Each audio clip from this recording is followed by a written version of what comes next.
অবশ্যই মাফ করতে পারেন। কিন্তু কোনো বান্দাকে যদি বান্দার হক নষ্ট করা হয়, বান্দাকে কষ্ট দেওয়া হয়, বান্দার সাথে বিশ্বাসঘাত করা হয়, বান্দাকে ঠকানো হয়, এটা কখনোই মাপ পাওয়া সম্ভব না। বান্দার হিসাব বড়ই কঠিন। বান্দার হিসাবের কাছ থেকে কখনোই কোনো ব্যক্তি মাপ পেতে পারে না, আর কখনো মাপ পাবেও না।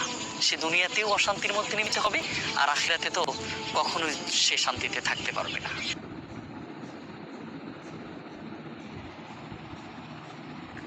বান্দার হিসাব বড় কঠিন। আপনি নামাজ পড়বেন না, আল্লাহ মাফ করতে পারেন। আপনি রোজা রাখবেন না, আল্লাহ আপনাকে মাফ করতে পারেন।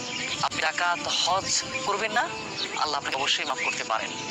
এটা তার হক, তিনি অবশ্যই মাফ করতে পারেন। কিন্তু কোনো বান্দাকে যদি বান্দার হক নষ্ট করা হয়, বান্দাকে কষ্ট দেওয়া হয়, বান্দার সাথে বিশ্বাসঘাতকতা করা হয়, বান্দাকে ঠকানো হয়, এটা কখনোই মাপ পাওয়া সম্ভব না। বান্দার হিসাব বড়ই কঠিন। বান্দার হিসাবের কাছ থেকে কখনোই কোনো ব্যক্তি মাপ পেতে পারে না, আর কখনো মাপ পাবেও না। সে দুনিয়াতেও অশান্তির মধ্যে নিমজ্জিত হবে, আর আখিরাতে তো কখনোই সে শান্তিতে থাকতে পারবে না।